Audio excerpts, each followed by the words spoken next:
Halo semua, perkenalkan saya Zalfa Naura Dujanti dengan NPM 2422011104. Pada video kali ini, kita akan melanjutkan petualangan kita di dunia mikroskopis. Pernah penasaran bagaimana bentuk sel eukariotik di bawah mikroskop? Yuk kita eksplorasi dunia sel eukariotik bersama. Inilah bentuk sel eukariotik.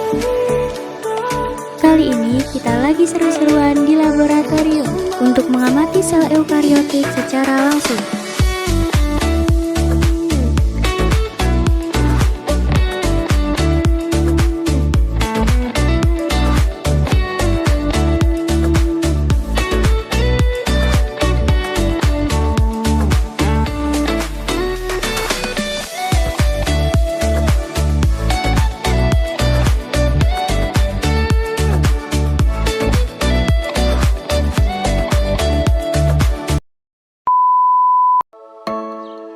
Apa itu sel eukariotik?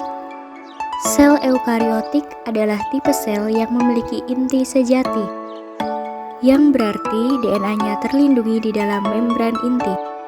Ini adalah perbedaan utama antara sel eukariotik dan sel prokariotik yang tidak memiliki inti. Berikut adalah bagian-bagian dari sel eukariotik. Membran sel. Membran ini adalah pelindung luar sel yang berfungsi seperti penjaga gerbang. Membran ini terdiri dari lipid bilayer yang memungkinkan beberapa zat masuk dan keluar dari sel.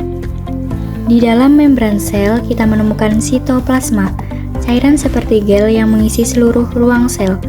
Disinilah sebagian besar aktivitas seluler berlangsung, dan berbagai organel mengapung dalam sitoplasma ini. Nukleus atau inti sel adalah pusat kontrol sel. Disinilah materi genetik atau DNA berada. Nukleolus adalah struktur yang berada di dalam nukleus. Fungsinya memproduksi dan merakit subunit ribosom yang nantinya akan digunakan dalam sintesis protein di sitoplasma. Retikulum endoplasma yang disebut RE ada dua jenis, yaitu RE kasar yang berperan dalam sintesis protein dan RE halus yang terlibat dalam sintesis lipid dan detoksifikasi racun. Ribosom yang tampak seperti titik-titik kecil di RE kasar atau mengambang bebas dalam sitoplasma adalah pabrik protein. Mereka menerjemahkan instruksi dari DNA untuk membangun protein yang dibutuhkan sel.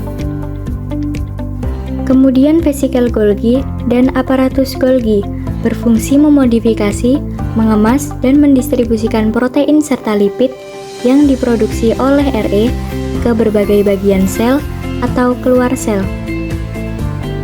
Mitokondria sering disebut sebagai pembangkit energi sel. Tanpa mitokondria, sel tidak akan memiliki energi untuk berfungsi. Vesikel pinositotik terbentuk selama proses pinositosis, yaitu salah satu jenis endositosis di mana sel meminum cairan dan molekul kecil dari lingkungan sekitarnya. Proses ini memungkinkan sel untuk mengambil nutrisi, ion, atau molekul-molekul kecil dari luar sel ke dalam sitoplasma. Setelah terbentuk vesikel pinositotik, akan berfusi dengan lisosom untuk mencerna atau memproses zat yang diambil. Mikrotubulus berfungsi memberikan bentuk, dukungan, dan memungkinkan gerakan organel di dalam sel. Dua fungsi sentriol. Yang pertama, pembentukan sumbu pembelahan sel. Sentriol berperan penting dalam proses mitosis dan meiosis. Yang kedua, organisasi sitoskeleton. Sentriol juga membantu mengatur mikrotubulus yang penting untuk stabilitas sel, bentuk sel, dan pergerakan organel di dalam sel. Nah, itulah bagian-bagian dari sel eukariotik. Sekian video sel eukariotik dari saya. Terima kasih sudah menonton.